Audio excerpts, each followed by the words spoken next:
Hello, welcome to Day One Patch Podcast, episode 278, live from the bunker. Live from the bunker? Hiding from coronavirus. Adrian was trying to scare us all by putting a bunch of articles in the story, or in the layout.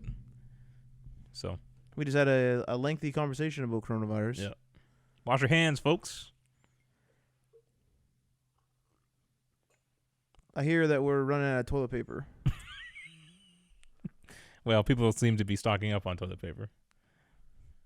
I feel like I would just I feel like it's okay to just wash your ass in an emergency situation. You know what I mean? People want the luxuries. That's weird, right? If you I want to know if I go to, because I haven't really been to a department store recently. If I go to a department store right now, that's not Costco, because all the reports I saw. I heard it was Costco. Costco. Yeah, I'm not sure what the other place was like. So people who have a membership to Costco, I would assume are the market, or at least a portion of that market, are people that bulk up on stuff, considering it's Costco. Mm-hmm. So I wonder if your standard department store, I wonder if they're experiencing any shortages of anything. Oh, so you're thinking if someone already buys 50 rolls of toilet paper, yeah, them bulking or stocking up for a disaster would be 200 rolls of toilet paper. That's what I'm saying. And so they're greater than normal. They're literally just habits. Bulking up more than, because you save if you bulk buy at Costco, right? Yeah, and you have a membership, so the market is even smaller, because people, I don't think, unless they saw a raise in memberships, but I never heard about that. I don't know why we don't bulk up in toilet paper. Why not just buy 500 rolls? You're gonna need them at some point. Because there's a lot of space, and why would you're going to the store anyway? Yeah, but that's a waste of space. One less thing to buy. You also, do it I wonder once. is there a freshness to them? It's just paper. It's just dry paper, right? I don't know. I don't know. There could be more to it. Maybe those lotion ones are a little different. I can't afford the lotion ones, Ryan. They're too poor for that. Lucky I can afford toilet paper at all. That's Matt Lawrence. It is me. How you doing? Despite everything else. Coronavirus out. It's a little scary. We were having this conversation earlier. I want to know. Remember, you were saying that I don't know if you said it on the show or not. I thought you did last week. You said that the window, I think the WHO said this, the window for containment is shrinking.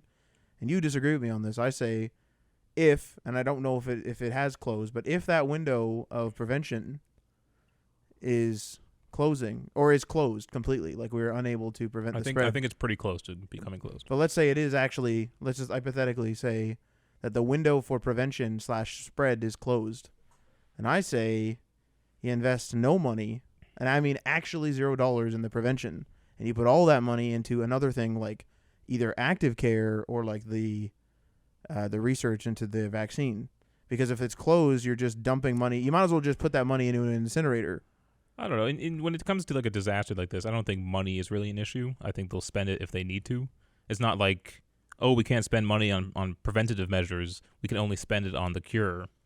No, I don't mean that. I don't think they're having to divide up money here. But what I mean is if you went to the people doing on the front lines, or if you went to on the front lines as in the hospitals, or if you went to the people making things that, I don't know, even toilet paper or something or masks or whatever, people are buying like crazy and that are having shortages. If you went to any of those groups and said, if we gave you $1 million more a day or whatever the budget is, I don't know what the budget is at all, but let's just say it's $1 million a day, could you provide better service? And if the answer to that is yes, especially in the vaccine department, I would say, well then. But the answer might always be yes. No, but it also, let's, again, in this hypothetical, everyone's actually answering seriously.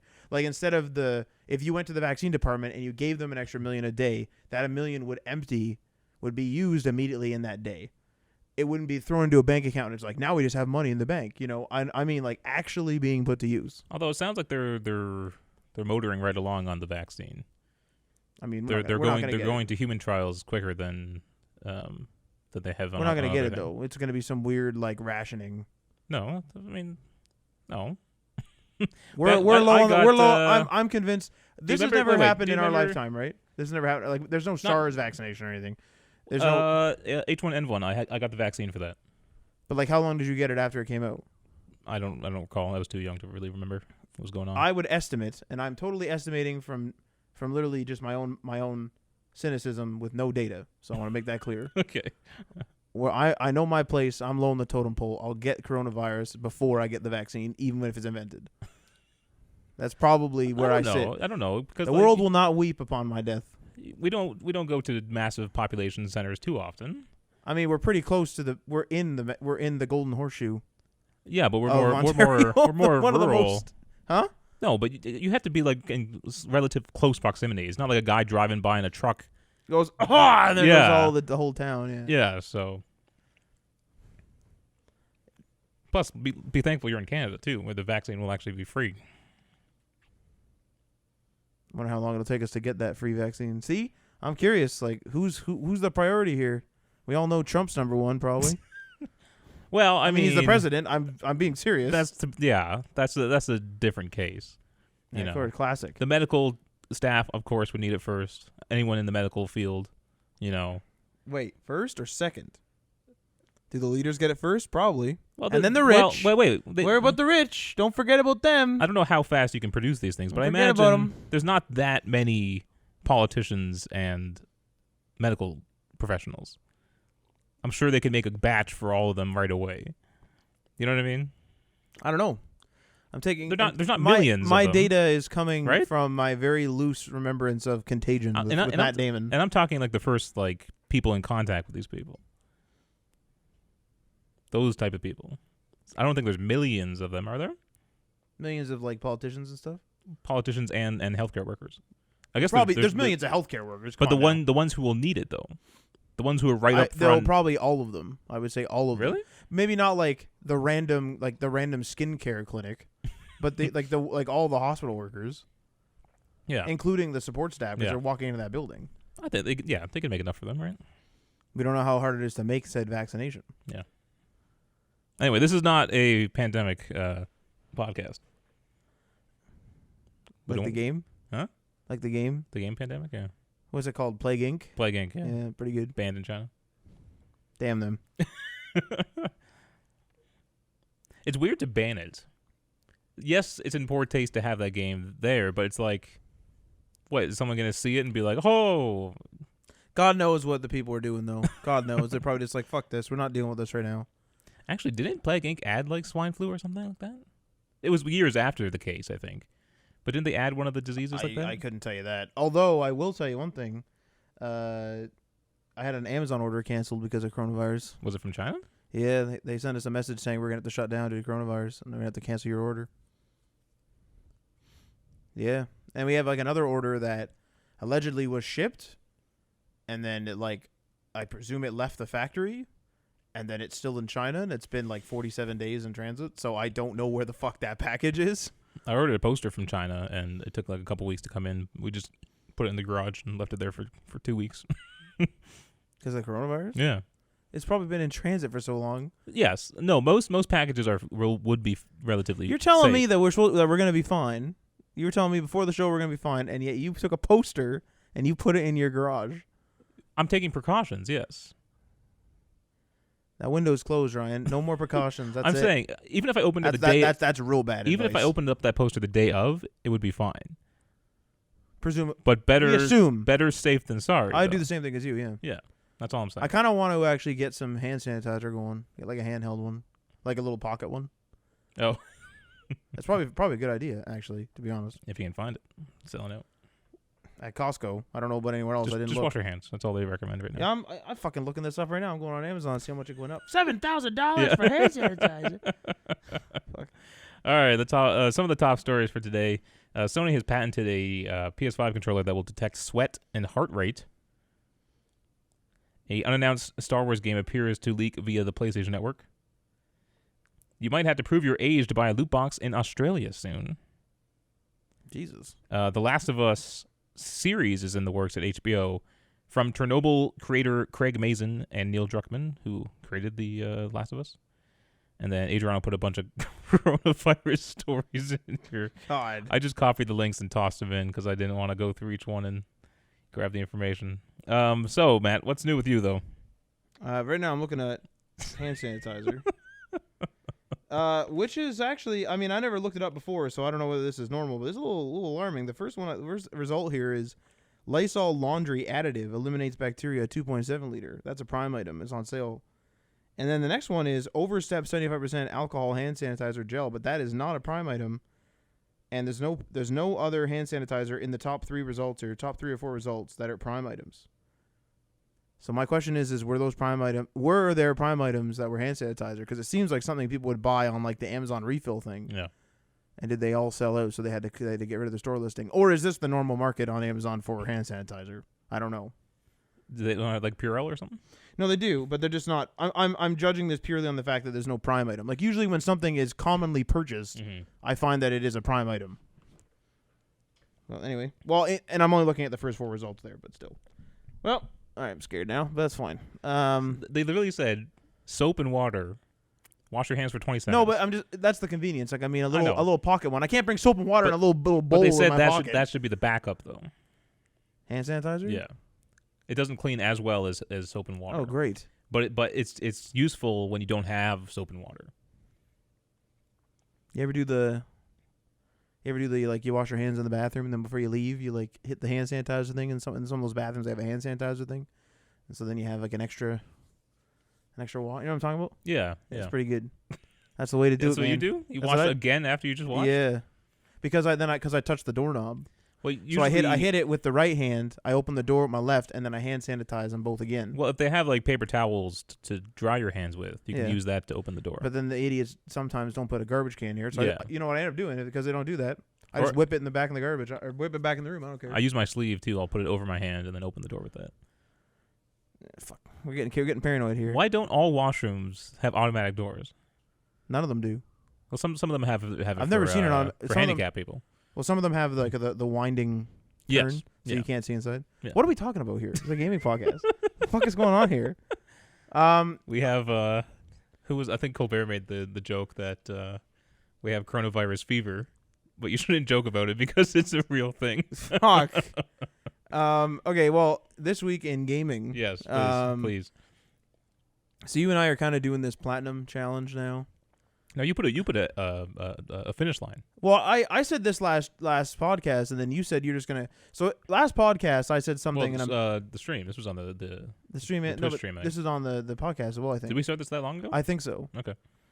But regardless of which, in some sort of piece of media that we've created and uploaded, and I believe it was the last podcast that we published, I said something along the lines of I wanted to beat the amount of platinums on PS4 that you had, platinum trophies, and I wanted to do that before the PS5 came out.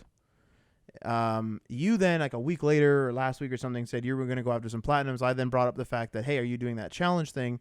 And you didn't, like, you had forgotten about that challenge thing, so you just wanted to go after trophies. Okay. So, like, now I assume we're kind of doing a challenge, although there's nothing like at stake. It's a friendly challenge, yeah. Yeah, there's nothing at stake, and like some of the trophies we were going after, I've just decided I don't really want to. Like I might do them, but I don't really want to. Yeah.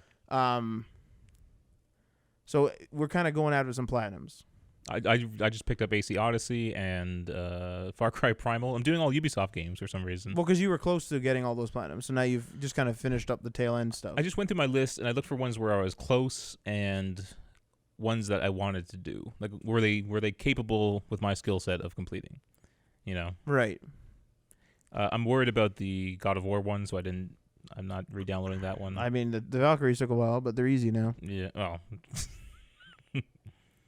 So we're both kind of trying to work on the AC Origins one, but that one has a very tedious. That's a big ask. Very tedious one of completing all locations. The completing all location, the trinkets is annoying, but it's not like I'm just gonna slowly get it as I go through.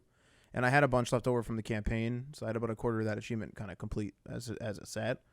But one of the stupid things is that if trinkets are used for a trophy, then they're not like useless items. You remember, like in the stores, it'll say like sell useless items.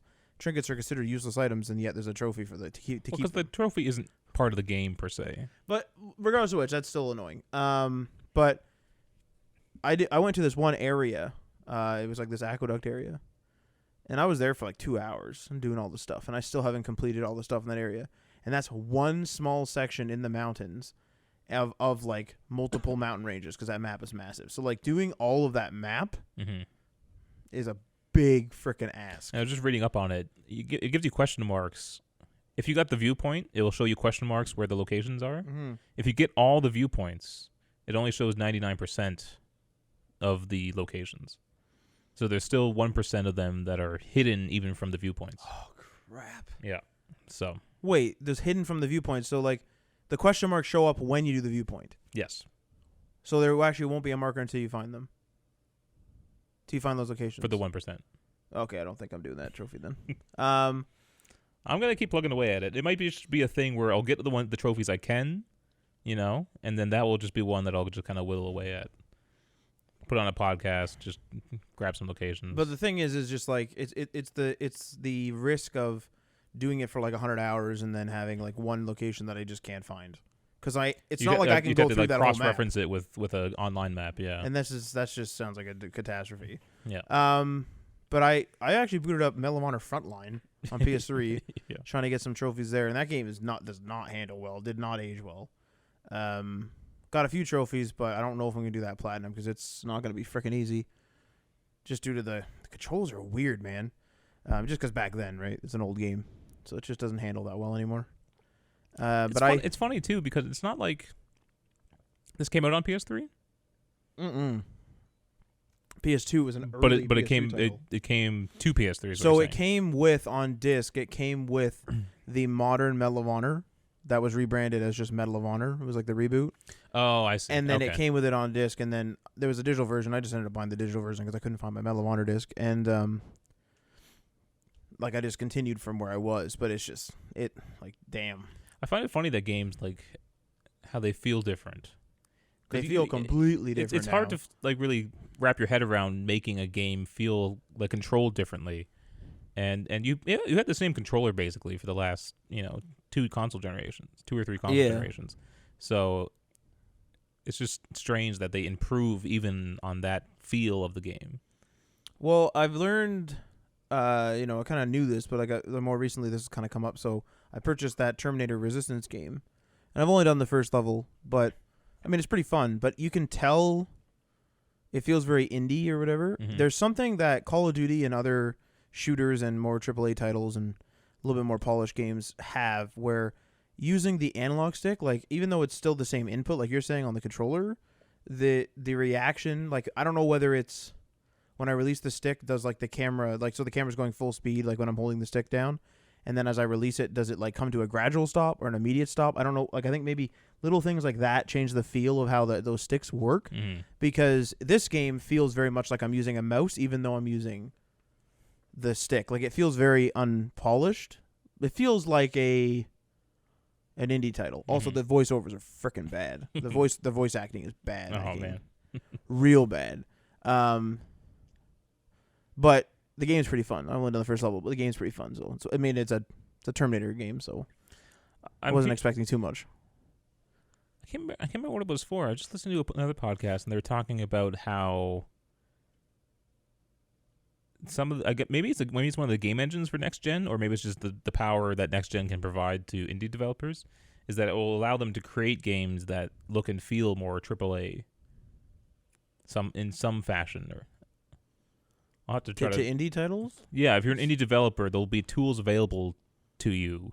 It's probably little things like that, like if to make the game feel and look better. There's probably like a more AAA feeling camera control.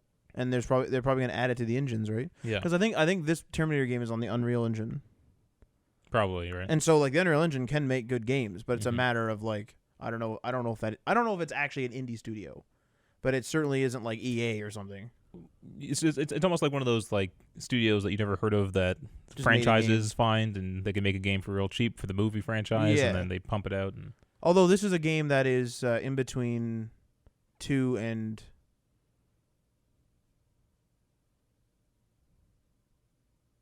3, I want to say. I can't remember where exactly. But it's in the future though, isn't it? Aren't you? Yes, so it's not far future. It's the Terminators are just I'll spoil the first mission. So it's just a story game first and foremost, and I really like it actually. And you're playing the time period right after the bombs had fallen, and the Terminators are just starting to get together, and they've formed what's called the Annihilation Line, and they are eradicating. Like they're literally just like this annihilation line of Terminators, like walking essentially across America, killing and annihilating everything that they find, all the humans they find. What's interesting is like I'm a resistance fighter or whatever, but they're like I think I'm in Pasadena. That's the first mission. It's in Pasadena, and Pasadena like wasn't used to actually being attacked. Like there was a fair bit of people living there, but it was like a nuclear attack, so it's like Fallout kind of ish. But like they weren't used to the attacks. Like, there's a couple comments made like Jesus, like we usually don't see this many HKs and stuff around, and it was just like obviously because there's Terminators and all this crap like coming around to kill you because it's the annihilation line or whatever. But allegedly, it isn't the annihilation line. It's something else. And that's what I got at the end of the mission. I will tell you right now, the frickin' voice acting, I've said it before, the voice acting is bad. Like, it is bad. Real bad. That's sad. But it's pretty fun. I don't know. I don't have a story on this, but I was just hearing what IGN had a piece about what's possible with the next-gen graphics. And one of the developers that they interviewed said that they will be able to achieve Mandalorian, the show, right? The TV show? Yeah. Oh, the Star Wars show. Yeah, they will be able to achieve Mandalorian quality CGI come next gen. Are we going to see that on launch titles? Maybe not launch titles, but they're saying that's what's possible. And it's really going to help a lot with hair dynamics, apparently, too. I want to know whether that's the series. I want to know if that's like the PS5 or the PS5 Pro like thing. Oh, yeah. Probably PS5. Like, is this are they saying the time period itself allows for it?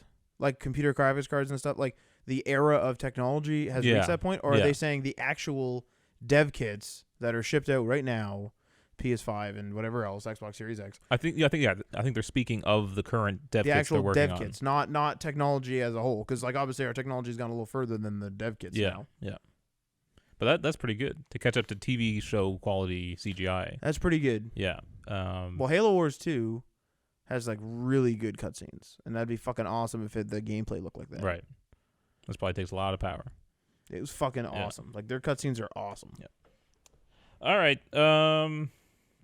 Other than the trophy feud, that's all I've been really doing.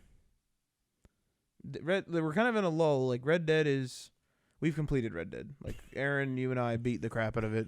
That's just the way it is. Like, kind of just waiting for the next Outlaw Pass. And I don't even the next Outlaw Pass, but if they don't release any features, I don't know if I care about that Outlaw Pass. Well, it'll be hard to level up without any more content. We could just so if you buy the Outlaw Pass, that's that's dull. That's what I mean. You kind of need a role to work towards, and then at the same time get that XP for the Outlaw Pass. I would say one of the issues we're having is we're reaching the point where we're almost already reaching a repetitive point of Red Dead Online. It's early in its life, and they already just have like roll, okay. Like it just seems like now the Moonshiner was probably the most fleshed out because it actually had a story and such. Right. But even then, it just feels very. And like the challenges are like replay the story missions. It's just like, oh Jesus. I don't know. I don't know how you solve that issue of like needing endlessly new content. So I'm fine with having Red Dead Online complete. Mm-hmm. But the issue is I think the drip feed of content, and this like most games as a service games have this. The drip feed of content is a bit too low. Like we're not being drip fed like fast enough, as crazy as that sounds. Yeah. I understand them drip feeding us because they want us to constantly play it, but we're running out of content before the next thing comes out. But they also need time to make the stuff. Yes, but we weren't playing like crazy either. No, we weren't playing every single day. We weren't playing every single day on the weekend even. Like we were playing but it's 2 or 3 plays. It's still going to take them months to do a major expansion like a role.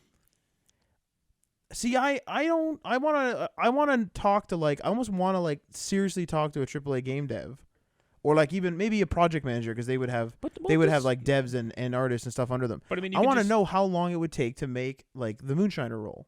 They have the progress system. But you have to remember there was the story mode, and so they needed to write and script it. They needed to then create the different missions. Yeah. They needed the voice actors to come in and to record that. And then they needed to develop a whole like shack that you can go into, and they need to develop the bar. But is that expansion, hard? And the bar has like the musical stuff, and you can serve drinks there and whatnot. I want to know if that's hard though, because the It might- it might- like the wait, bar, the it might bars not have be- already been. It might not be hard, but it takes time. No, but the bars have already been done. So like But not that bar. They had to completely design that. no. bar. So and there's multiple themes to I'm that not bar. saying it's gonna take a day. I'm not saying that to be clear. But what I'm saying is like it almost seems like if, and again, speaking as an outsider, if the development of something like the story of the Moonshiner role is anything like regular work, you know how you can get on like a roll with regular work, so like everyone in your team gets in sync in that, and then you just like you can really bang out some stuff, like you can get a lot done on anything, whether it be like, I mean, you guys have a band or like whatever, like if you guys like sit down and just do it, you can get quite a bit done. What I'm saying is it almost seems like especially with the Moonshiner story, it's like they sat down, got into the groove, did it for 10 days or something, or like 10 minutes. Like it feels like a very short period, and then they stopped. It's almost like they stopped because there's only like 5 or 6 missions. Like I feel like, yeah, I get it. Generating that story is not an overnight thing, but like there's not even any filler missions. Like, isn't that weird? That they don't even, like, you could easily do a filler mission, right? Their objective system is done. Go kill this man and come back with the moonshine. Like, yeah. Their objective system is done. The bars and serving stuff, that animation is done for the most part. The music thing's new, but then how did they make Red Dead like Redemption 2 in how long did Red Dead Redemption 2 take to make? Years and years. Years, okay. Like 6 years, I think, right? Or maybe longer. It might have taken them longer to make it. But we're talking about something that is a tiny, tiny, tiny, really tiny piece of that. And using a bunch of stuff that's already made. Like, isn't level design, after they designed it, isn't it they just drag and drop the stuff? I'm asking. I don't know. As an outsider, I'm asking. I don't know how that works. Like, how hard is it to make? They have idle animations or NPCs. They have the drunk dude. They have like the tables already done. Yeah. They have the lights already done. How hard is it to have a shack that when you enter it, it has different furniture in it? I don't think very hard. People do this in Fallout mods and Oblivion mods or Elder Scrolls mods in general. Yeah, but how long does that take them? I don't know, but a singular person certainly doesn't take a year. No. But you have to remember, the full force of the team is not working on this either. They're probably off making GTA. Well, how many people though? Whatever, 6. I just want to like actually know like what the hell, like why is it that games as a service games and I'm not, and we're talking about Red Dead right now, but in general, why is it that the features are so lackluster? That's what I don't understand. That's what I don't get. Like, look at CD Projekt Red. They released like Witcher 3. They released all those free DLCs, which were admittedly small things, and then they had like Blood and Wine, and I think there's even another large expansion. Yeah. Those are large expansions, and CD Projekt Red is smaller than Rockstar. Yeah. So it's like, what are they doing? Are they just killing their devs, or what are they doing? I don't know. Yeah, I don't know. Why are games as a service games always have repetitive, lackluster features? Now, maybe this is more a numbers game. Maybe they look. Maybe they see the peak once they launch the new service, whatever it is, and then they watch it go down, and they wait till it gets to a certain point to inject the next thing, which brings the number back up. But why is that injection so small? That's my question. I'm fine with having nothing to do right now, but why did we get through that roll so quick? And all the rolls are like, it's like go do bounties, go shoot animals, go like run around and like press square on stuff or whatever Right. to like dig it up or whatever, and then go. So like the collector roll is nothing. The collector roll is go to these locations to pick up an item. Yeah. Dig up an item. That's has a metal detector. Like at the end of the day, it's picking up an item. Yeah. So then the bounty hunter roll is like some dudes are gonna spawn, kill or capture this one, and bring him back. Although that one has like the legendary bounties and stuff too, though. That's more in depth. The legendary bounties, but like those cutscenes aren't even like full cutscenes, and they're just like, we're gonna load you into an instance and do the same thing as you would in the world. It's just a bigger mission. Yeah. Like, isn't that system itself already done? I guess I would think so. Yeah. Then now, see, what the hell's going on? I don't know. I don't get it. It's weird, man. We need a developer. We need to know what actually goes into making these games. Like, is it a bureaucratic nightmare? Maybe is there a lot of office bureaucracy? I doubt it's bureaucratic, but I mean, it could be. I mean, it could be like the artists don't want to make this because the devs asked for it, and then this guy doesn't want to talk to this guy, and I don't know. because there's a lot of bureaucracy of stuff where it's just like you would think that sending an email is easy, but sometimes you just can't due to this. Like sending an email from like a system, you're like, oh well, this law prevents me from like sending a Yeah, newsletter but even email if or you're something, even just or, like, talking, whatever it is. but you're saying that the simplicity of these expansions. I doubt there's much bureaucracy behind a moonshiner. What if the mission. bureaucracy is I want you guys to have to finish the role really quick? So in order to do the role really quick, they have to reuse a bunch of crap, and to reuse a bunch of crap, they have to make it the same because they have to reach the deadline which was bureaucratically set to be too quick. But it's not too quick. They're not coming out quick enough. No, but like that could. What I'm saying is like maybe they want to take 6 months and make almost like another campaign online, but they can't because bureaucratically something was set that said in every 3 months or whatever you have to have a new outlaw pass. Because like making those outfits is going to take a while. Like the art department needs to work on that, but the outlaw pass system, the actual like programmatic system, is complete. Yeah. Right. Yeah. The gold system's complete. All that's complete. But the actual art, I get that. That's gonna take a while. I'm not saying it's gonna take 10 minutes to develop. But some of that stuff's already done too. Like Arthur Morgan's suit, done already. John Marston's suit, done already. Mm-hmm. Like just stuff that's already been done and it's in the game. Yeah. All that stuff's done. But like some of the stuff, like there was like the one like Mexican outfit with the big sombrero. That one was new, as far as I know, anyway. But it's like, why are the rules? I think it's a numbers game. Why is it so damn like? Why is it so drip fed? I think because they want it drip fed. And this is for every game that's like this. I don't get it. Because they must want it drip fed. They also don't want to burn out either. They don't want to produce so much content and then be like, okay, we made everything already. What do we make next? It's like, I don't know. You know what I mean?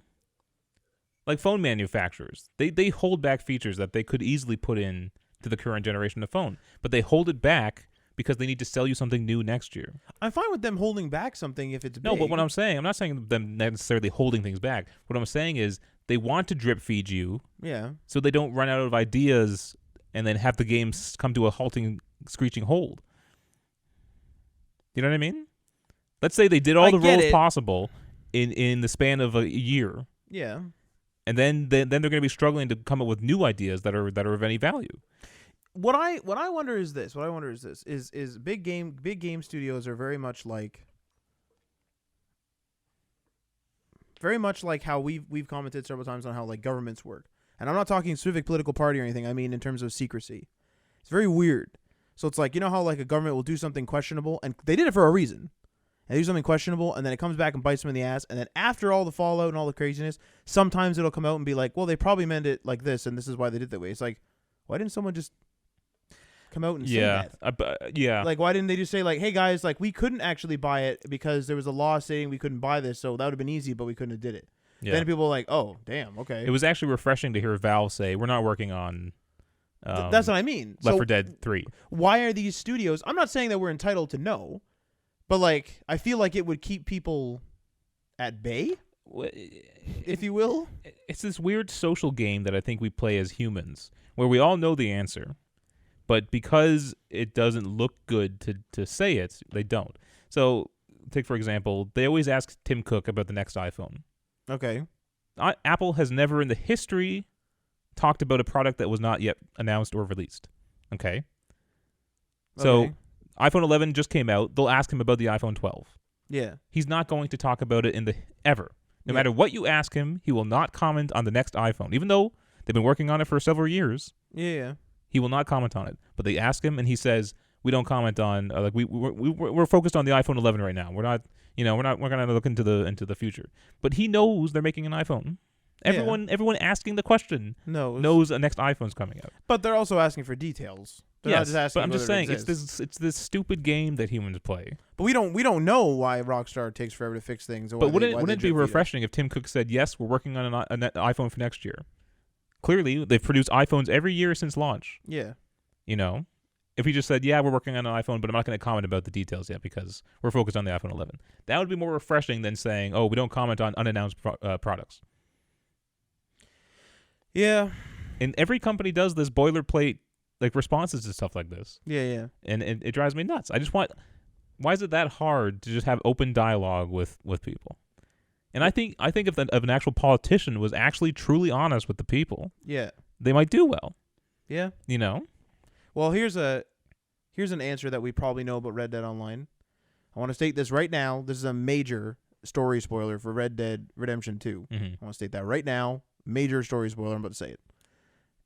And near the end of the game, major story spoiler. I'm saying it right now. When you're playing as John Marston and you build Beecher's Hope, you notice how you flip. You notice how you flip through a catalog and choose the modular house. What are they going to add to Red Dead Online? Oh yeah, that's an answer that we probably already have. When's it going to come out? 2025. The PS5 version. Woo! Probably. I would like a house, man. And you can get to choose the modules and put it together. Because why were there multiple modules in that decorate it? catalog? Decorate it? Fuck You gotta yeah. buy all the decorations though. Fuck yeah. You got to buy a theme probably. Or Outlaw pass items for your house. Outlaw pass items. Like you'll have a trophy room probably. I would like that very much. And there's probably going to be fixed locations. So the Moonshiner is probably a drip feed where they're like, hey, look, you can own property. Yeah. It's the first time we've owned our own property. Now it's like, hey, there's multiple of those cabins. Then it's going to be like, hey, there's multiple areas where you could homestead. And it won't load. You'll try to move your cabin location and it won't do it. It won't load, yeah. Yeah. Fuck. But I bet you that's going to be the next gen version's launch of Red Dead Online. Will that replace your tent? Your camp? Well, I actually that's a good question. So the camps are usually, but not always, placed in areas that are pretty open. Yeah. So it's possible. I would actually kind of say that maybe they'll attach a role to the house. I think your camp might stay a house, or your house will be a house and a camp will be a camp. Like you might have both. I'm not sure though. I would very much like a Red Dead house. I wonder if you'll load into an instance for your house, like a completely different instance, like it won't actually be in the free roam. I wonder if that'll be a thing. Because it'd be weird to go to Beecher's Hope. Let's say you're building in Beecher's Hope, like you yourself. You're building in Beecher's Hope, even though that's lore incorrect. And you, like, that's where John's house is. Mm-hmm. And you owned, like, 2 stables and a house. And somebody else owned 1 stable and, like, 2 houses. It'd be weird to, like, load in, and then, like, when you get to that area, you'll be like, oh, and loading. Because the outside's going to look different. So I wonder if we're just going to get, like, you actually load into an instance. They could do it the same way they do with the Moonshine Shack. But all the Moonshine Shack's exteriors never change. There's nothing that changes them. But, like, choosing that out of the catalog, you would be able to choose, I want a balcony. This house doesn't have a balcony. I want a veranda at the top. I want a pointed roof, not a flat roof. You know what would be cooler? I don't think this is going to happen, but it would be cooler if, like, say, like, 4 people had the house in the same location. Yeah. It would make, like, a little village. That'd be cool. That would be awesome, but I don't see that happening. I could see them just allowing you to go to an instance. I just want them to fix the goddamn game. It is so incredibly broken. There's always something fucked up with it. Yeah. Every part of that game is broken, and it drives me up the wall. All right, let's hop into the stories. Where are we at here? Holy crap, we're almost done the show, man. There's no time limit. There's a time limit. Why is there a time limit? Marty and I were talking about this week. Why is there a time limit? There should be a time limit. Because I like an hour podcast. Why? Because it's a nice, sizable thing that most people will enjoy. Most people do like a 2 or 3 hour podcast. Not most people. I wouldn't say I'm most not people. saying we need to shoot for 2. I would say most podcasts are on average an hour length. From IGN and stuff. No, from just podcasts. Big outlets.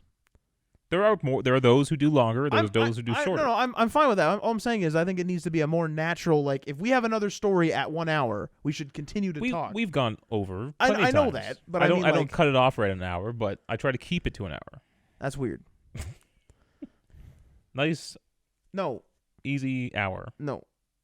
It adds an urgency that doesn't need to be there. Don't go to 6 hours. Like, don't go, there is a limit to everything. Yeah, but we've had podcasts where we argue for half an hour after the hour mark. So that's fine. No, I don't. Because No, you gotta remember, a lot of people will turn off a podcast at a certain point. Yeah. Like they'll hear like maybe they hear our top story like headline list. They listen to only to like they might even scan to story 3, hear what our opinions are on story 3, and then they're out of here. Yeah. That's all I'm saying. Hour long. It's ridiculous. That is the most ridiculous thing I've ever heard. Well, here's what's ridiculous: is Sony is patenting PS5 controllers that will detect sweat and heart rate. This comes to us from Game Rant. The patent details the DualShock 5's grips, which will track sweat and heart rate. The PS5 will then modify user experience based on this information. Examples aren't given, but in the past, There have been suggestions that such technology could be used to make a game easier if it's too stressful, or in the case of a horror game, ramp up the scares if the player's heart rate isn't responding accordingly. That's interesting. That sounds crazy. Just like the pulse thing for the Wiimote. Oh, the heart rate detector? Yeah. Yeah, did that ever come out? I don't think so. They should come out with it now. Just do it. That sounds horrible. The sweat thing is gross because it's like... Also, it's random. Like, my hands don't really sweat. Oh, my hands sweat on the controller. You don't sweat on the controller? Not really. It's plastic against human flesh. Sometimes they'll sweat. Like, well, some people have like an excessive sweat. Like, I just have like a normal. That guy at Fan Expo, that Adriano. Ugh. It was literally pooled on the controller. But like some people have that, but they have that naturally. I just kind of have like, it's almost like as if it's like slightly moist, but it's not enough to accumulate. Like I would never even have to, like if I never wash the controller, it wouldn't accumulate. Mm-hmm. It's not enough. Right. Yeah, not really. But is the controller have to absorb the sweat? Like that's gross. How does it read the sweat without? I'm sure there's some sort of weird sponge thing on there. Isn't that nasty? That's not great. The heart rate thing I get. That's fine. Although it kind of sounds like it's just going to be the DualShock 5 VR edition. One interesting thing I heard about is that paddle accessory they released. Yeah. They may have released that because the games are going to be backwards and forwards compatible. Mm-hmm. If the PS5 controller comes with that pre-installed, if you have a PS4 controller, you'll need that accessory to play the games. What? Say that again? If a PS5 game needs you to use those paddles that might come pre-installed on the DualShock 5. Yeah. If you have a DualShock 4, you won't be able to use those paddles, and so they offered a third so they're actually allowing the forwards compatibility for the controller possibly. Yeah. That's what you're saying. Yeah. Okay. Yeah. I was gonna say, like, if you have a PS4 controller and you have a PS5, you should probably just get a PS5 controller. Like, it's just part of the deal. Yeah. I mean, it's gonna come with one, obviously, but with one though. Yeah. Just one. Yeah. Jesus. You want it to come with two? There's nothing split screen anymore. I haven't played split screen in years. No. All right. Well, there's that. Here's something I find very odd. So an unannounced Star Wars game appeared to leak via the PlayStation Network. This comes to us from Polygon. A new Star Wars video game, one that hasn't been officially announced by publisher Electronic Arts, may have just been revealed thanks to a data-mined PlayStation Store listing. According to the Twitter account PSN Releases, which is run by a bot that monitors Sony PlayStation Network for PlayStation 4 game releases and updates, a title called Star Wars Project Maverick is in development. Now, these companies know this crap exists, where it's scouring the internet and their own site for these games. Yeah. Why do they put it up there? It's probably so that it's scheduled or something, I would assume. But then they're fine with it being leaked then. They know it's going to leak. I almost wonder if some of these are actually more nefarious than they come out with to be. You think they plan to leak? No, I wonder if, not necessarily that. I wonder if someone... Although I do believe that happens as well. I'm sure that has happened and probably does happen, but I wonder if it's more so somebody breaks in and publishes it and then says like, hey, look, there's been a mistake. And then the guy never checks the logs. He just goes like, fuck, we accidentally published this. Oh, you don't think it should be published in the because first think place? about this, right? If you have like a WordPress runs sites, if you have like a WordPress and you schedule a post, let's say, so like let's say you write a blog post every Thursday, and you obviously write it before the Thursday, and then you finish it on Tuesday, and you're like, well, I don't want to be on my computer on Thursday at the time I release it. I'll just I'll write it up in WordPress and schedule it. The people aren't actually supposed to receive that until Thursday, right? Mm-hmm. How else are you getting that? Like most systems would hide it unless you actually logged in. I wonder if someone is nefariously, whether it be in the company or otherwise, because there's a lot of these leaks, breaking in, publishing it, or like publishing it with limited visibility, then claiming, hey, look, and then the guy who runs the site's like, damn, and he doesn't look at the logs to see if it was nefariously put up. He just makes it private again. So what you're saying is if I post something on the back end of my website and don't make it public, then you should not be able to see it unless you have the login information. So unless there's a security flaw in that thing. Now, this is some bot, though, that maybe forces its way in somehow. So that's what I mean. Is like I wonder if this is more nefarious than it looks like. Like yeah, like Amazon and them. Like you know, there's like an Amazon leak sometimes, or like a Walmart leak or something, or like whatever, like a big online retailer leak where they accidentally press publish. That's probably an accident because they're adding hundreds of products. Yeah, right? yeah. That makes sense. There's always a risk of putting it on the internet, even if it's you don't, whatever. Yeah. But like if like for example with WordPress, like payment information gets processed back there, that your post is like quote unquote as secure as like that payment information in the back end of WordPress, right? Like you're not supposed to be able to see that. Right. That bot shouldn't be able to just go through and be like, oh, look at all these people that bought this. Like, well, this could just be someone screwing up and not making it private, could be a right? screw up. But I'm wondering if some of these are planned to look like a screw up.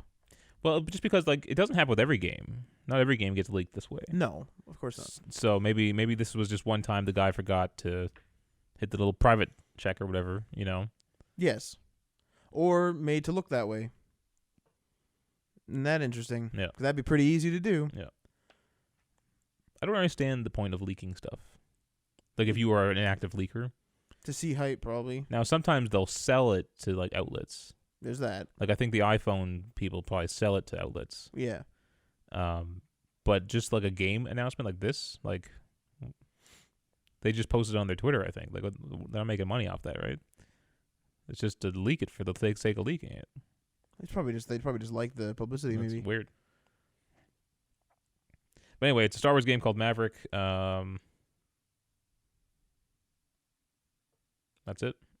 That's all they got out of it. So and Maverick there's like Maverick sounds like a project. It's called Project Maverick, so it's probably just a placeholder name. But what's funny is I had like artwork though. So it had like the official like kind of Star Wars logo, and it was like all designed, and it said Project Maverick, and it was all nice. I'm wondering if it's like more like an offshoot type game, not like a full experience like Fallen Order was. It may be actually called Project Maverick, but it's like maybe some sort of VR experience. Or I was something about to like say, that. I wonder if this is a VR game. Yeah, they do have a VR game for PC. There's a whole like Vader game you can play. That's cool. Which is apparently pretty good actually. So maybe this is what them bringing it. It was on the PlayStation Network too, so VR is a pain in the ass. it's getting better. No, like I mean, I think it will always be a pain in the ass. For one, like just because it is something you have to set up. It's not sit down, pick up the remote or the controller and that's it. Like Yeah. the controller is as easy as a remote for your TV. Yeah. This is like I gotta get my headset on, I gotta get my controllers out, I gotta clear the room out. I saw a new one. I can't remember which one it was, if it was like Vive or something else. But it had replaceable like front ends. Right? Okay. And so you could put on different lenses and stuff to the front end, and it would change your game So itself. this is gonna be like home like Rock Band. You got all this crap. But what's good about that is they said that they didn't want to have people buy entirely new headsets every time they needed an upgrade. So Right. this way you just had to buy the front piece and you're good to go. Yeah. And this company actually had cameras on the front, and if you're ever in like a menu or something, the cameras would turn on, and so you could actually see the real world. Vive has that. Yeah, I think that's a good safety feature. Vive is pretty good. good. Like Yeah. I don't think it's. I really liked playing Vive, but I think it's just a matter. Like sometimes I think to myself, like I wouldn't, even if I had the room, I wouldn't want to set this up right now. It's one of those things where I want it to succeed. I'm not going to invest in it yet, but I want it to get to the point where like the headset is super thin, and it's really easy to just put on and boot up really fast. And then you could just like sit down and put it on, and then get your little controllers out and just sit there Wait till and you play. get digital eyes. Or that, yeah. That's pretty far in the future, though. Maybe. Once they figure out, we got to remember here. Once they figure out how to like interface your eye with your brain, once they figure that out, the rest of it's just software. Like let's make night vision. But how many people are working on that? Is that receiving support? I have no idea. Maybe in the blindness research. Oh yeah, maybe yeah. Because like, why would you cure blindness? You could just replace the whole damn eye. Yep. All right. This is kind of strange. You might have to prove your age to buy loot boxes in Australia soon. Comes to us from GameSpot. In a report prepared by the Australian House of Representatives Standing Committee on Social Policy and Legal Affairs, the body recommends that the government investigate options for age gating loot boxes and other elements of gaming that could be considered virtual gambling. Quote, the committee recommends that the Office of E-Safety Commissioner or other relevant government department report to the Australian government on options for restricting access to loot boxes and other simulated gambling elements in computer and video games to adults aged 18 years or over, including through the use of mandatory age verification. Now, is that going to be the thing where it's just like type in your age? Maybe. Is that all it's going to take? I mean, but it would probably be tied into parental controls.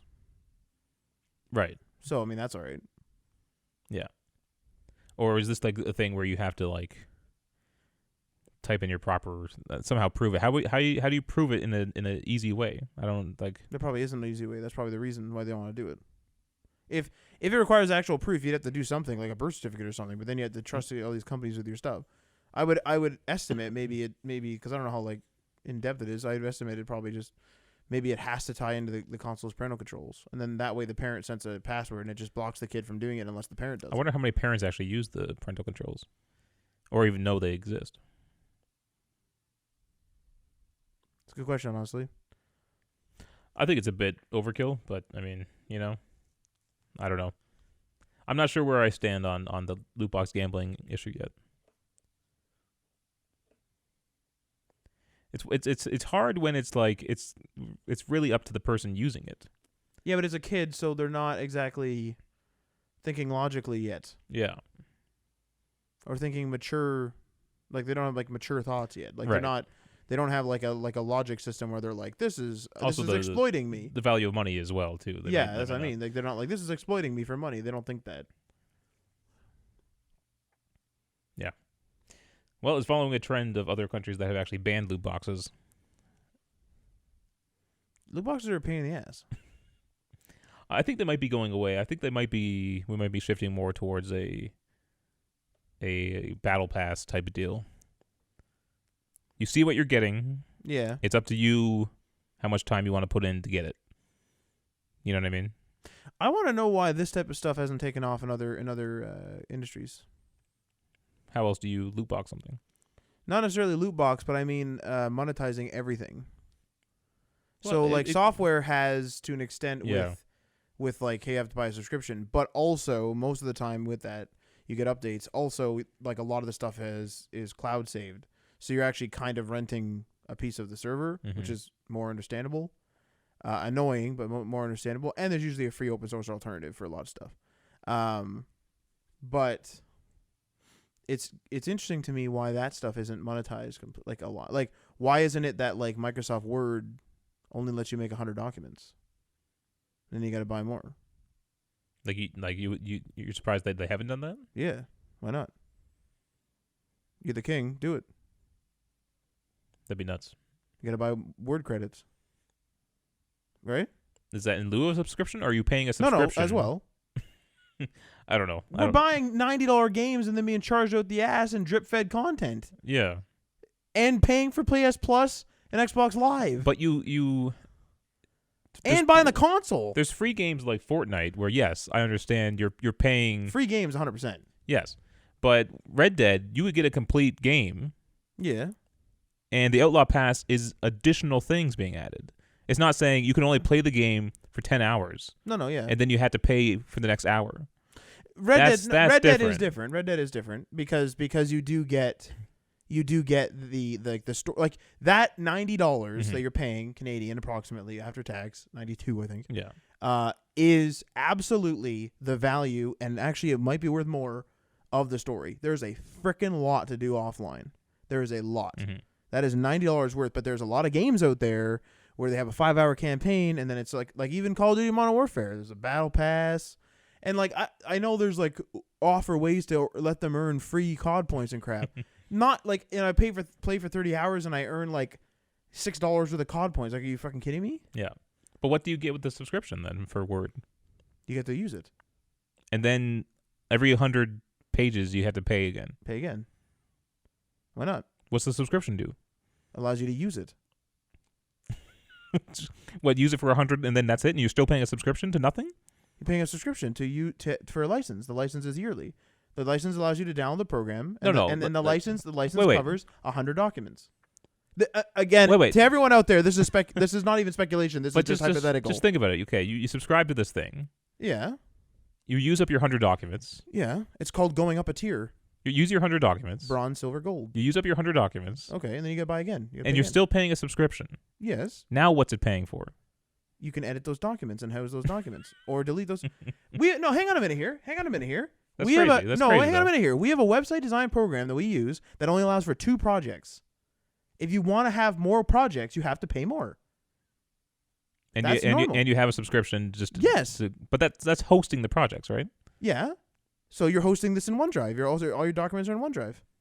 Because the word subscription is Office 365. I'm talking on the personal side, and then it has Excel, PowerPoint, a couple other things, and then it also has Outlook Premium, I think, and it comes with I think Outlook the client as well. It comes with a bunch of crap, including OneDrive storage, and so there you go. And so you would just limit it so that OneDrive can only store 100 documents or something, or maybe you could just have 100 tracked in Word. I don't know. That sounds awful though. But why aren't they doing it? Because it sounds awful. But gaming's doing it, and they're getting away with it. Yeah, we're suckers. There's ads in crap too. Watch an ad to do this, pay for that. Like there's games out there that are just purely like. See, I feel like a corporation would, if the corporations that are making thousands of Word documents, let's say. Yeah. I don't think they're gonna go for that. They're No, gonna switch to like Google Docs. No. So then and just have a free option. You would know, but then you would change. You would have like a business plan where they bulk buy it. No, but why not just switch to a free option then? Go Google. There's companies that are all There's Google. big corporations out there that don't look at stuff like that. No, but where they don't care if something went from 40,000 to 60,000. They're just like, we need to keep working. I don't care. But they could. What do you mean? There's a breaking point for the companies just like. No, but they haven't even started. No, but yes, they haven't started. But external programs haven't even started. But I'm saying if you start charging them for 100 documents and they have to do thousands and thousands of documents, yeah, why not switch to a free alternative? Why wouldn't Google? Google would probably follow suit. No, they wouldn't. Their business is not about selling you services. Google sells Google Apps for Work. They do, but there's a free option that a lot of not companies Google Apps use. for Work. Not for work, but there's the average Word document. I don't need much more than that. No, but technically that's supposed to be for personal. Sure. Technically that's a personal account. Company can't use that? I don't think they're I don't know, but I don't think they're supposed to. But I don't think it's enforced. Well, then because there's a reason why there's a personal and a business button. Yes. And Google Apps for Work gives you like the Office 365 experience. Like we have Office 365 Business. It might be more convenient, right? but I don't think there's anything against using Word Doc or Google Docs just in your business. No, but Google Apps for Work, right, is like giving you your own domain, email. Everyone has like at mycompany.com. Yeah, it makes and it then more. You all have like your own zone for your docs and stuff. Yeah, it can make things more convenient, but I don't think they're going to force you to use their business thing because you're a business. I don't know. What that's what I'm saying. I don't know what that terms of service says. I just assume. I'm assuming because there's a personal and a business button that this one says you're saying it's quote unquote that this is indeed personal. I don't know though. All Google wants to do is read your documents. Okay. So they're going to let you make your free documents no matter what you are. Okay. And they're going to read them and then they're going to sell you stuff. That's what they do. No, I'm not getting into like whether. My whole point is why aren't other industries adopting gaming stuff? Because clearly we're willing to pay for everything. Why is it that this guitar here, that you have a guitar, I don't know if it's a guitar or a bass, I don't know what it is. It's a guitar. It's a guitar, yeah. Okay, sure. This thing here, I have a guitar beside me. Why is it that the neck is sold with the guitar? Why isn't it sold separately? Because people want the whole thing. Okay, great. You need the gold tier. Why not? We're willing to pay for it, aren't we? We're doing it. I just don't get it. I think because it's traditional. That's just the way it is. A guitar. guitar. Do it in cars are fucking sold piecemeal. You want a better radio? 17,000, thanks, or what? No. Oh, I mean that's excessive. That's normal too, though. You can buy different models of guitar that have different parts and different pieces.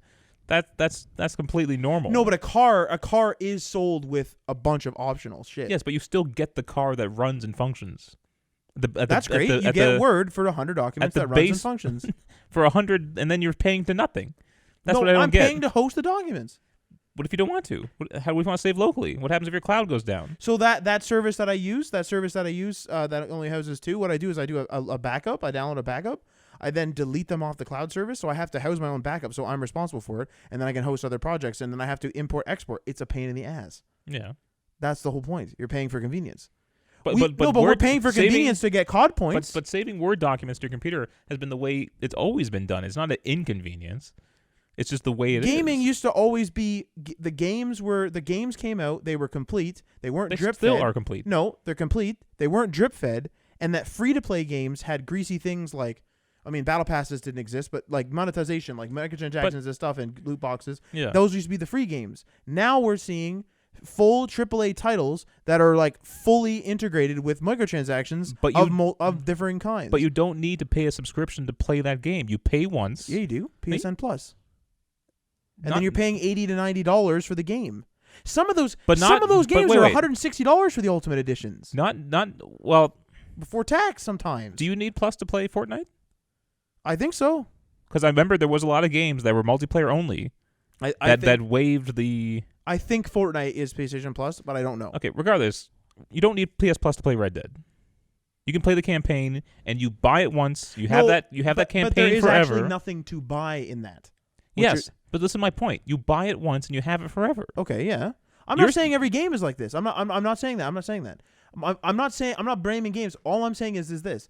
There's a lot in game. There's a lot of games out there that lock content behind paid things. And there's a lot of games, this is especially true in mobile, where you pay for every little damn thing. And people pay thousands of dollars for this. My question is if you take it out of the entertainment sector, which is not actually required, and you put it into something like productivity, and you force businesses and people to pay per thing they use, why aren't we doing that?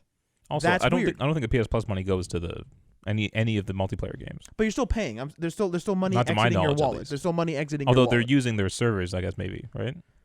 Yeah, probably. For the PSN IDs and stuff. Yeah. But my point is this. I don't understand why we're willing to pay so much for each of these little individual things. Like here's a prime example.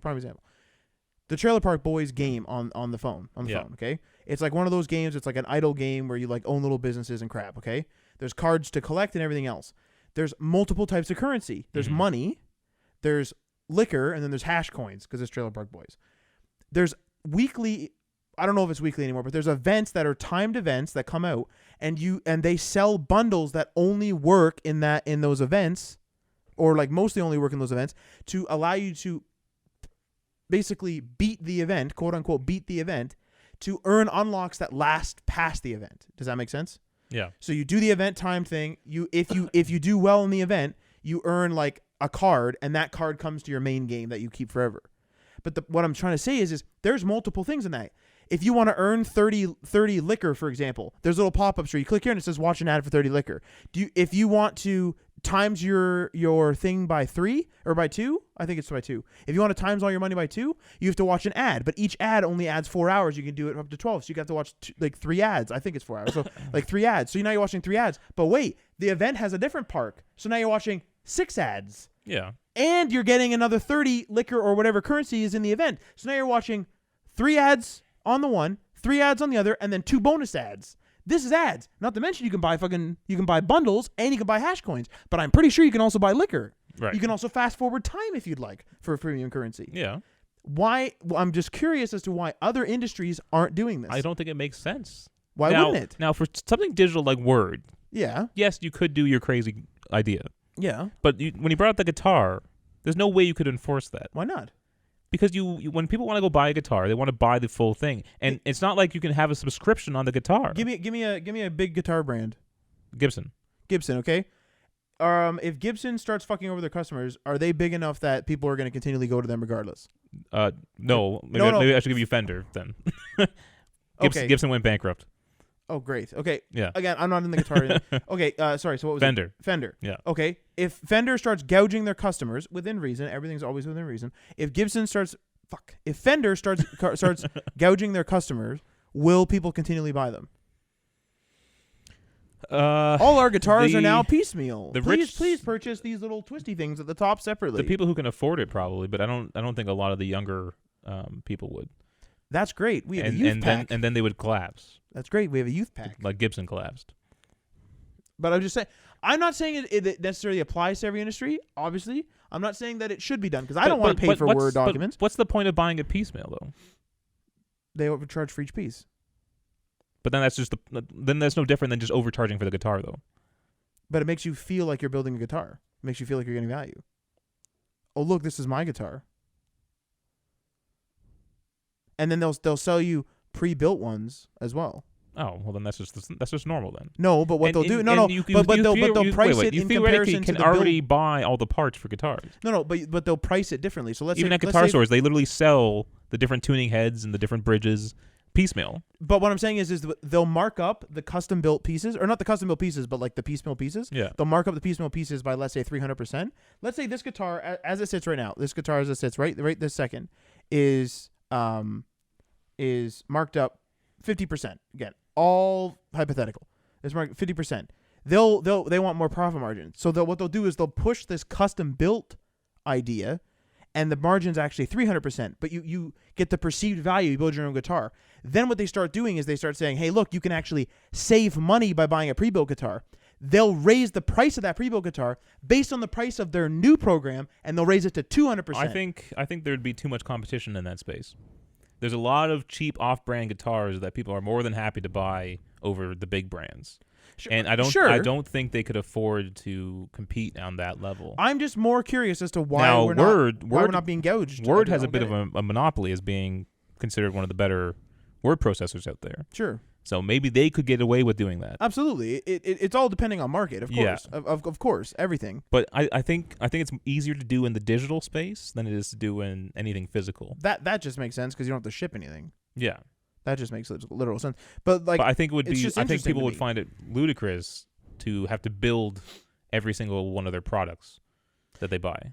But it wouldn't necessarily be build. Like, you could do something. No, I know you choose the parts and stuff. Like, even if you did it online, you could just choose, I want this headstock. Like a design lab controller or whatever they call it. Yeah. That would be cool for like a one-off guitar type of idea. But for it to be everything you do would just be ridiculous. But again, my main point is not that everything. And there might be some decent human beings out there running these companies, man, who don't want to gouge their customers for everything they have. No, but like going back to the original point, that's not actually my point. My point is, why do we allow the gaming to do this to us? I think it's happening. Like other companies aren't doing it, probably because of the reasons you're saying. So my question is number one is, but it was easier to. They have more control directly over what you're doing. But if we didn't buy them, we wouldn't have this problem. They did it gradually. It started out just being DLC, okay, which was fine. You have a game, okay, it's complete, and then they add more story content. It's like, great, this is just like a new game. I'm willing to buy that. Why doesn't the PlayStation do it then? What? So, like the PlayStation, for example, you buy a PlayStation and it gets system updates. The system updates are required depending on it. Like most of them are mandatory. Most of the system updates for the PS4 are mandatory to access the PlayStation Network. Why don't they sell you those updates? Just include it with the PS Plus then. Make PS Plus mandatory, and then there you go. But do you see what I mean, though? I'm just curious as to why these other industries. Why are these other industries tiptoeing? Even when they're closely related, like a PS4, why are they tiptoeing and not gouging us? But we're allowing these gaming companies to gouge and drip feed us. Why are we allowing it? I think Apple kind of maybe set a precedent with the free updates, because when Mac OS went free and all of Apple software went free, Windows had Windows 10 become free for that like first year and stuff. Yeah, I get it. I'm just wondering why. I think we're in an era now. I don't think you could charge for updates like that anymore. But why isn't there microtransactions with Windows and stuff? Like, this is what I don't get. Like, why are these other? Why is what gaming? Are you buying? That's not my question. Why are we allowing gaming to do this to us? We are being like gouged. Like, we are being properly gouged. Not in every instance. Because I think it's in addition to. You get a base value, okay? And then anything else added after that point is added value to what you already purchased. So buying a microtransaction is just additional value that you can determine as the consumer. They're not forcing it on you. But sometimes you don't have to pay a single dime for Fortnite. You can play it just fine. Do you know what I mean? No, but Fortnite is a unique case. Well, because it's free. But Red Dead, you don't have to buy anything in Red Dead. Red Dead's a unique case because they have a fully fledged campagn. They're not unique cases. They're any model game. cases. Choose any game. They're model. Overwatch you can play for free after buying the initial purchase. You're free to play the online as long as you want. Well, as long as you have PS Plus. That's separate. But you don't get But the thing is like, doesn't it cheapen the experience when you can't get anything? Yeah, sure. Like Call of Duty. There Call of Duty Modern Warfare feels worse to play because I don't want to buy the stupid battle pass. But there still is a base set of value. Correct? of course, because you are You have actually purchasing. you have a something. bunch of the guns. You have a few of the operators and whatnot. You can play the game as much as you want. Well, how about Rainbow Six Siege? Yeah, They even said on their own they want Instagram like a billion operators. that it was like a grind or whatever. They're like, Oh yeah, that's right. like Rainbow Six is a real grind. It's like is that value? I don't know if that is. Well, they're probably thinking the value is you simply playing the game. You still can play you're the missing game, out on a bunch of operators. but you don't need them. You don't need them You don't- no, but you to don't- get you- enjoyment out of that game. You don't need them, but like, then why are we even? Why are we even arguing about microtransactions at all ever? Like we've fought against microtransactions forever on this show. Because you're right, it does devalue your overall sense of the game, but the value in that game is still in existence. So then why can't other industries do it? It's just different than in a non-digital space. But like Word and that is not a digital space, That's what I'm saying. or it is in the digital. I'm space, saying it could work with Word. That was scary. I didn't like that. Right as you said that, someone's just honking away on a horn. That's really scary. You know what I mean, though? It could work with Word. It could work with Word.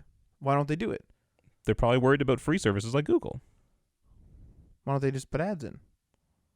because you pay for it. So, see, it's weird to me. I feel like I'm always navigating a minefield when it comes to games now, where I'm like avoiding purchasing, or I'm thinking very seriously or planning very seriously my purchases in the game so that I don't avoid, or so I do avoid like a large grinding spree, or I don't waste any premium currency that I've earned. Whereas it's a game, like I shouldn't have to be like making like a mortgage purchase, like you know what I mean. I shouldn't have to think about it. Like I should just be able to play. But I'm navigating this minefield. But I never navigate a minefield when it comes to Word in that, and I kind of feel like they could deal with that. Like I think that people would buy it. Like what else? I think people might buy it. I just don't get. They probably still keep. But using I Word. still don't. I do not understand why we let gaming do this to us. Maybe Word will do that in the future. Who knows? Maybe. That's fucking scary, isn't it? I'm fine where I am. What's the original article that led to this? I have no idea. But isn't that crazy? Oh, loot box age restrictions in Australia. I mean, I'm fine on Apple. All their software is free. You pay a premium for the hardware, and then everything else is free. I mean, I pay for iCloud storage. How about that? isn't Final Cut, you have to pay for Final Cut, right? Those are professional apps, though. I mean, Those that's aren't- still not great. No, the average consumer is not going to be enticed to buy Final Cut. I know, but You're being enticed to buy that but microtransaction I mean, even stuff. on even if you go back to like But- Windows 7, like how much consumer software are you buying? You use like Thunderbird for a mail client if you want. We're in stuff an like app that. universe now where there's a bunch of apps and stuff. Yeah. What I'm saying is that I have Word like Pages is perfectly fine for making a simple Word document. Yeah. It even saves Word documents for Christ's sake. It can open it and save them, right? So it's like it's just I don't need to buy anything. So if Word I would get rid of Word if they did that. I get it. No, I get Yeah. it. I just don't Now know. they But why there's wouldn't you get millions- rid of the game? Why there's- wouldn't you get rid of the game that does it? Because I don't feel the need to. Isn't that weird? No. You don't think that's weird? I bought some outfits in AC Odyssey. Okay. I like the outfits. I bought them. I didn't need them. I think it's up to the person. I think it makes me feel like a second-rate citizen. If that makes sense. It makes me feel unwanted or something. I don't know what it is. I agree. It almost feels like I bought the bronze pass at like the theme park and I have to stand in line like a pleb. Yeah. And everyone else bought the platinum pass and just like walks by me. Yeah. Because I'm a grunt at the bottom. No, I feel the same way. It's fucking horrible. Yeah. So why I don't get it. I still don't get it. Because I also think that we're outnumbered by the people who buy it. The people who don't mind. Oh no. I know the actual. We are outpurchased and we're outpurchased and we're outvoted and we don't matter. But I just don't understand why human nature, just in general, even in the new generation, why they are okay with it. They're probably okay with it because they only know that life. Bastards. Yeah. But we come from a more analog age, you know. Like this Terminator game I'm playing. Like one of the most refreshing things is I haven't been told to buy anything yet. Right. Like I went and Actually, that's a good picked point. up some metal scraps, and I was like, damn, I didn't have to buy these metal scraps. A lot of the PlayStation exclusives don't have microtransactions or extra costumes or much like that. God of War, not even a DLC. Yeah. Pretty fucking good. Yeah. So there's a few silver linings. Oh out yeah, there. of course. I'm just saying that it's just weird. It's weird. Also, Microsoft is moving into what Google kind of does. So they probably want you typing away But so Google they can. kind of does. Like I was saying, that they want to read your documents. Microsoft's Oh. doing that kind of stuff as well. Microsoft owns So- my life, so they can do whatever the hell they want. They probably want. They probably care more about your access to writing as many Word documents as possible Right. over charging you for additional Word documents. Certainly. I understand that. Yeah. Interesting. Yeah. So your life is subsidized through your information. This actually leads to. I had a query corner kind of. Well, let's get through the last story here. Oh, you have another story. I thought it was the last one. Jesus, real Murphy. quick. We don't Yeah, need go ahead. to talk. No. too much Go about ahead. it. Go ahead. But the Last of Us series is in the works at HBO from the Chernobyl creator Craig Mazin and creative director Neil Druckmann of the Last of Us game. And so this is replacing the movie that was supposed to come out. Right. Remember that a long time ago? I remember mentions of it. Yeah. But this is very exciting to me. I loved Chernobyl. It was a fantastic show. And it has the exact tone, I think, that is required for The Last of Us. And I think a lot of people are feeling this same way. So I'm pretty excited for this. And it's HBO. If it was like Amazon Prime, I'd be a little more, wary of it. You know what I mean? It's quality, but HBO has like kind of set a precedent of quality, so I'm excited for that. Well, Scott, you know who Scott C. Jones is, right? I know the name. He's the guy who used to do reviews on the Run with Victor Oh Lucas. yeah. So he was tweeting and he said he didn't care about it. He said like let the games be games. Right. And I actually made a comment to him. I replied and I said I'm fine with it. And I don't know if I'll get your take on this. I'm fine with it if the canons are different.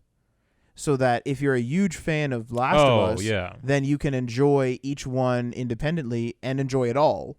But if you're just a fan of the idea, then you can just watch the show.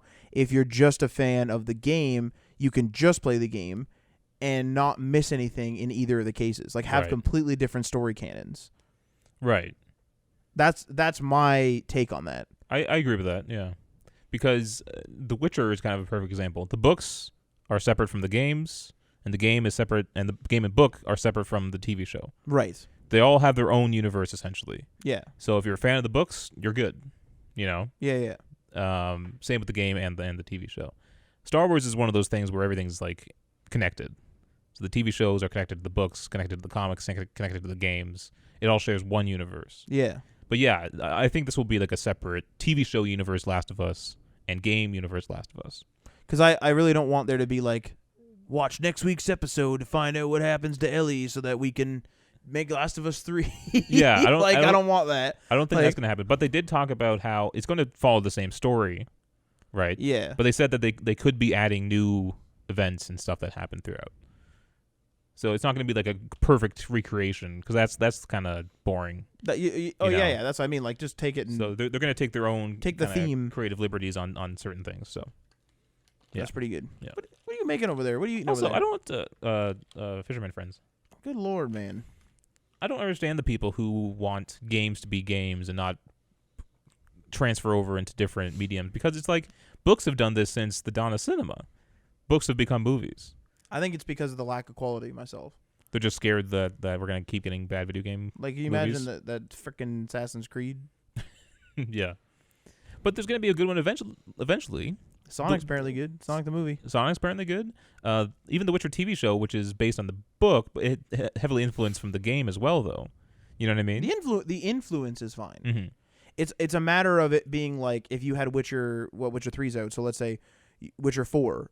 It's a matter. The issue to me is I don't want to have to watch the Witcher show because the show bridges the gap from 3 to 4. But this guy you're talking about, I wonder if he was the kind of guy who would say, let comic books be comic books. Yeah. We don't need Iron Man and we don't need Spider-Man movies.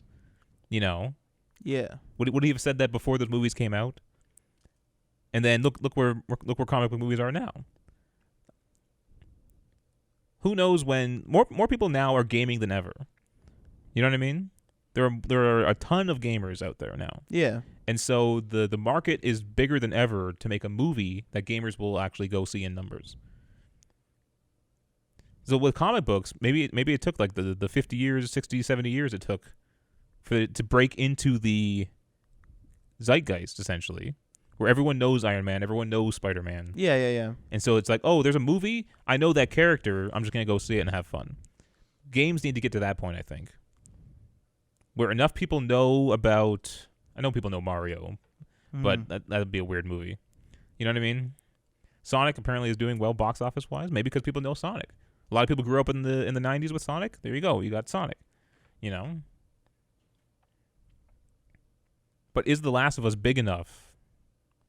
I wonder if that zeitgeist has some water to it. People have to know the characters before going to see the movie. Like the average. That's a good point, right? Like what makes these Marvel films so successful is a lot of people don't read comics are going to see them. But they they're know aware those of characters. Iron Man and stuff. They know those Spider-Man. characters, yeah. Same with Sonic, obviously, like you said. Same with Witcher is essentially, I mean, it's a Netflix thing, but it's like a web series. So Well, the show might be where these video games need to start. Smaller projects, but enough of a base of viewers, you know, to make it successful. Well, I think I made this comment before. Is the Division is a good example of something. So the Division could just be a military shooter, Yeah. and enough people know what Tom Clancy is, even outside of the gaming universe. And there's been other Tom Clancy movies too. So. Right. So like I'm curious as to whether they'll. This is the first one not based on a Tom Clancy book. Of course, but like I mean, if you said it was if it was Tom Clancy's The Division, like someone like my dad would be like, oh, that's cool. Like if it had a good trailer, Right. he'd be like, oh, cool, and he would watch that. Right. But he would have no idea it had anything to do with the game. I haven't heard anything of that, but I guess they still have Jake Gyllenhaal and Jessica Chastain attached to it, right? I don't know, actually. So those are decently big names, so... Like, yeah, I know that they were. I don't know what the active status is, but yeah. I don't want it to be like a generic military shooter, and that's what I'm worried about. Generic military shooter? There's a lot of just like military or just like action films that come out that have like a blue tint to the entire movie, and they come and go. I don't want it to be one of those. It'll probably actually just cover like their own take on the green flu. Yeah. Probably. Although it might be a prequel one. It might be a prequel. It might be talking about like Keener, you know, the guy who like the first Rogue. Yeah. Although the new expansion I think covers that to an extent. Did you hear Marty's theory on why No Time to Die was delayed? What's that? That it might involve some pandemic material in it. Oh shit! Because Black Widow and Furious 9 were not delayed. Yeah. And yet they're coming out relatively soon as well. Yeah. Wait, did they say they were because of the coronavirus? I think so. Yeah. That's why No Time to Die was. Yeah. Oh, is it like because people gather in crowds in a theater? Yeah. Yeah. I mean, I don't want to go see a movie right now, really. You know what I I was mean? in a movie theater last night. Did you? Yeah. What'd you see? Bad Boys for Life. Oh. How was that? Pretty good, actually. Oh, yeah? Like I got tickets for Sonic too. Oh, you got tickets? Yeah. It's gonna be a movie. I'll tell you that much. All right. What's your query corner question? Okay, so off of the, it's not a fully formed idea. So off of the idea of streaming services and first party titles. So if we take Sony's first party titles, like The Last of Us, I can't say The Last of Us because the new one's on out. God of War, what's another first party title? Spider-Man 2. Spider-Man 2. Those games have either, or like just Spider-Man, the first one. Oh. Like ones that are out right now. Oh, it seems like the first party titles for Sony themselves, who are obviously the console makers, that's important for this, who are obviously the console makers, are also, like, they seem to be doing less microtransactions, less drip feeding, less games as a service. So one question, which is a small aside, is is that because of the console? Because they own the console sales themselves? Is that the reason? And then another question is, with streaming services coming out, are they preparing, and this is maybe Microsoft doing this as well eventually, because I can't even think of a recent Microsoft release. To be honest with Sad, you, isn't it? I can't think of it at all. It's but real just, bad, but yeah. anyway, just like so with Gears 5 is the most recent one I can think of. streaming services coming out on these two consoles, are they going to have to, well, quote unquote, have to not have microtransactions? I know that there's DLC for Spider-Man, but they're like expansion packs. Yeah. Are they going to have to not have games as a service stuff? Because something like Netflix doesn't, you don't pay for a Netflix subscription and then pay for watching like you can only watch the first episode of The Witcher and then you have to pay for the other ones. That's what you wanted with the word. No, I know that. But that my point was the opposite, right? It was the other way around. So my question is with these two giants, Xbox and PlayStation, and their upcoming streaming services, or in PlayStation's case, probably going to be revamped for PS5 because of PS Now. Mm-hmm. Are we going to see their first-party titles not get involved with games as a service stuff? And then, so that's my second question. And the third part of that is this going to cause an industry shift if that's the case? Okay, what was your first question? So the first question is, what was the first? Oh, the first question is the reason why the recent Sony first-party titles, why they're not monetized throughout, so games as a service like battle passes and all the rest, is that because they own the hardware? So here's what I think what's going on with that is, first of all, Sony seems to be very loose with what their developers do. Neil Druckmann recently said in a Let's Play that Sony never told them make an Uncharted 4. They never told them make Last of Us 2. He said that Sony lets them do what they want. Okay? And the reason why I think Sony is so loose with their developers like that is because having those games on their platform is not about so much making money. They clearly want to make money in successful games, right? But it's to get you to buy that console in the first place, and they don't even make money on that, but they make money on you buying other games and buying the microtransactions in those games, which they get a cut of. So it's a value it's a value proposition thing. Buy the PS4 because it has better exclusive titles. Right. But then once you're there, you'll be buying other things. You'll be buying PlayStation Plus. You'll be doing everything on their platform.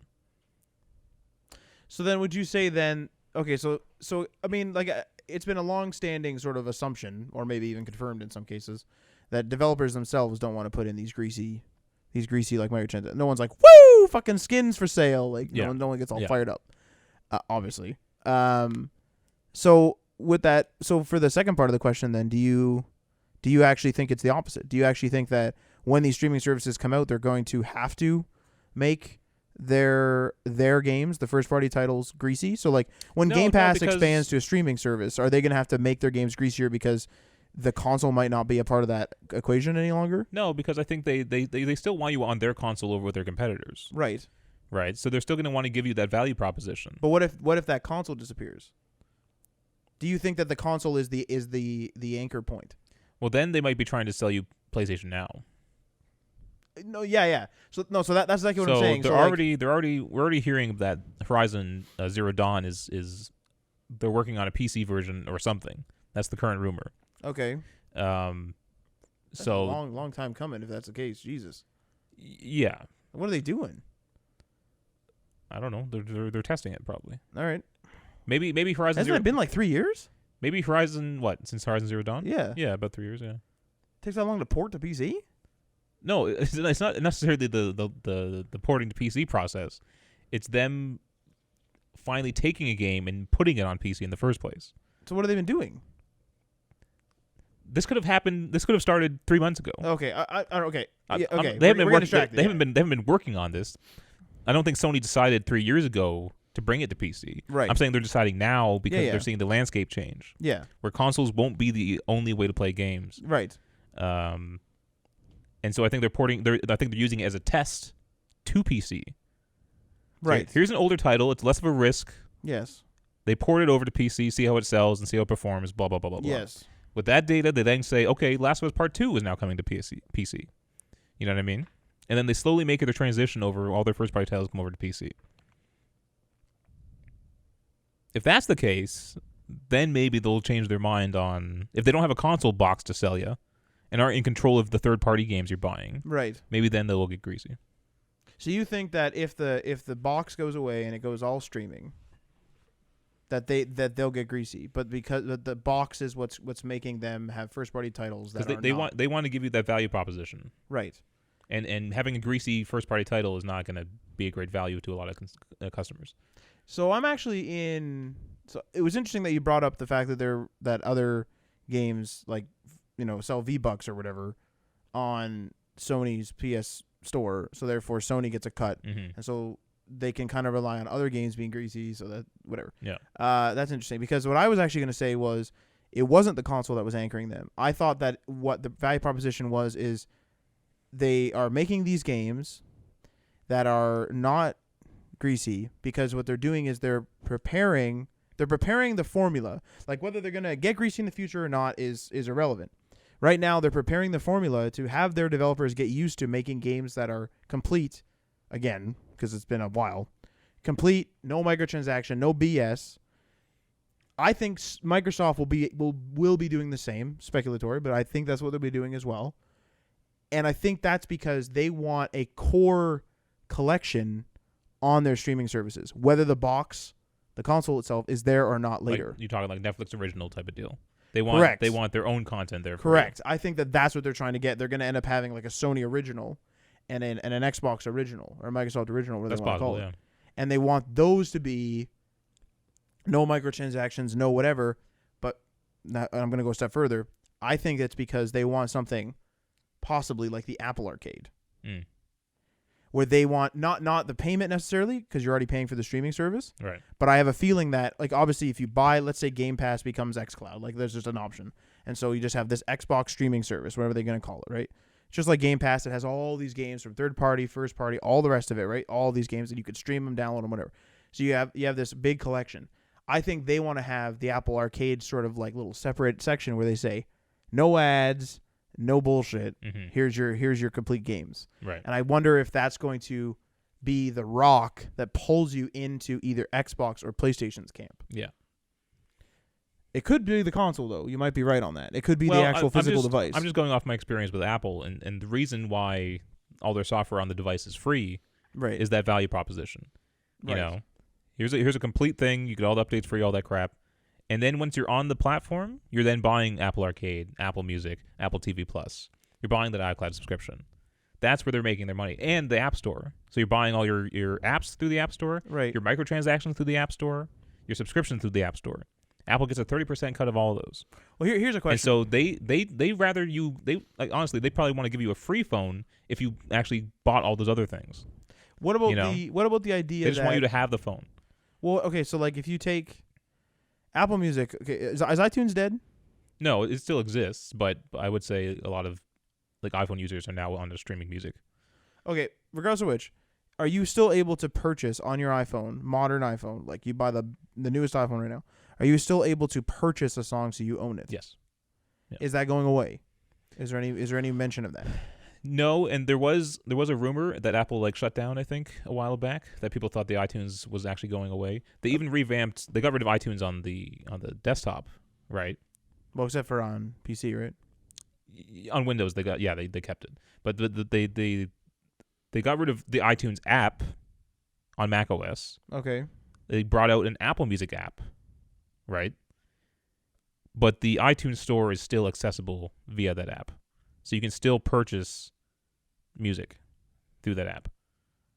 But it's hidden by default. It's hidden by default. You have to go up into the menus and whatnot and say show iTunes store. And then you can actually access the store. You have to go into the menus, like settings? No, like the settings of the app. That's weird. Well, they don't want you buying music. They want you subscribing to Apple Music. See, this now the reason why I brought this up in any case is, are we? So let's say future. So let's take my hypothetical where they're making full games, minimal to no microtransactions, maybe some DLC, but like big DLC, whatever. So let's just say that comes out. That's a thing. Let's just say the consoles either minimize or like you're saying, like maybe the TVs can just run the streaming services, whether the consoles are there or not. But now the console isn't necessary anymore. Right. So you don't need a PlayStation console. You don't need an Xbox console. My question is are they also going to be in a roadmap slowly making it greasy?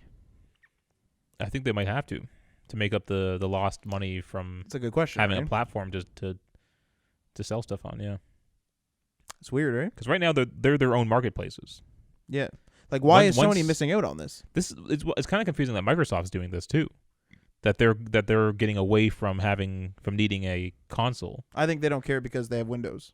Yeah, but then they're losing out on all the EA games, all the Activision games. Do you know what I mean? It's almost Well, like they're shooting themselves in the foot. we it don't know almost whether seems. xCloud's only going to work. We don't know whether xCloud's going to be Xbox only. We don't know that yet. No, but what I'm saying is, like, currently, if you only have an Xbox, Yeah. you don't have a high-end gaming PC. You just have an Xbox. Yeah. You have to buy all your Activision games and your EA games and your Ubisoft games through Microsoft, giving them money. Or the disc, but I mean it's an Xbox game. They still get money from that. Yeah, yeah. Right. Once you go over to PC land, you just need to buy the exclusive games through Microsoft. They don't make any money off of the Activision games or EA games bought through those launchers. Do you know what I mean?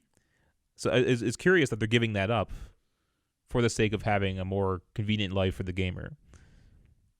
What if they're not giving it up? But what else are they doing? No, You don't even have Xbox Live on PC. No. So you gave me an idea here. What if the reason why they're making these games so complete and so like God of War is praised, right? Spider-Man is praised Mhm. and very popular. What if they're making these games complete, full packages, because they want to draw you to their streaming service, as I said, but they're trying to beat out the guys that rely on the greasiness, like EA. That's possible, but I mean, Because it's just like the whole Steam and Epic Game Store thing, where these games are coming out on Epic first, but then they don't want to give up that Steam market. right. This might be one of those things where Microsoft's like, hey, and maybe it will release on EA Access or EA Premier or the hell they call it, EA's streaming service. Well, Maybe they have it'll- a different name for like every different console they're on, right? like an Origin, like whatever it is, like Like it's, Origin Access or EA Access or or Access Premier or something like that. like it's whatever it is, like freaking EA. But like, I wonder whether they're going to release, they want to have this core collection of games so that I'm more enticed to say I'll go on Xbox. But then the value proposition is there's still going to be like that store in there. Mm-hmm. And they know that people don't want to pay for 2 subscriptions. So now you have I buy the Xbox subscription. Chances are I won't buy another. Maybe I'll buy the PlayStation, but I certainly, getting a third in there is big. Yeah. Like get a customer to buy a second and a third is hard. So getting that EA one's hard. EA knows that. But EA has those little greasy practices, and so does a bunch of other games. So then they would eventually go to Microsoft. Now Microsoft is making that piece again. But they're not selling that piece. They're selling almost like that back in the day PS3 instant game collection. Mm-hmm. Look at these complete games you get right away. Look at these complete games. Also, we have Fortnite. Get these complete games, but we also have Fortnite. Like, you know what I mean? Just that little extra value add in there. I just don't see how Microsoft makes more money switching to PC. I just think they're getting ready. I don't think they're going to try, to be honest with you. That's possible. They might just be like, fuck, we don't want to fall behind. Yeah, that's completely possible. 'Cause they might and that's probably why PlayStation's looking at making their games on PC. Because xCloud might only work on the Xbox One Series X or whatever the hell it's called. And Xbox not Series X. PC? It might not. We don't know. We don't know yet, right? Like, it could be just a matter of them flipping a switch, but they might be like, they might have that switch on as Xbox only for now. That'd be interesting if they just start competing like the streaming wars are. If gaming companies become like PlayStation now, xCloud and Google Stadia are now the big consoles, essentially, quote unquote consoles. You know what I could see Microsoft doing? Selling us a $70 console that doesn't have any just any a space. stream box, right? Yeah, And it's just a stream box. Yeah. And then That's what, like the Chromecast is. but then for people where they say, hey, if you have bad internet, no worries, buy our $500 console and you get storage in a whole bit and you can download the games. Yeah. I wouldn't be surprised. All right, Matt. Well, we did your hour 40. We did our hour 40. Yeah, How you like that? That's pretty good. See, a natural conversation. Come on, bud. Yeah, but my legs are getting restless. Your legs are getting restless. Sitting down for almost 2 hours. You're doing this platinum trophy like I'm pursuit. not sitting there for Almost 2 a hours Trivial Pursuit. nonstop. I get up and go upstairs and stuff and whatnot. Anyway, Me and Matt stream on the twitch.tv/DayOnePatchMedia. You can catch us there. Yeah. And thanks for listening here. Yeah. See ya. Peace.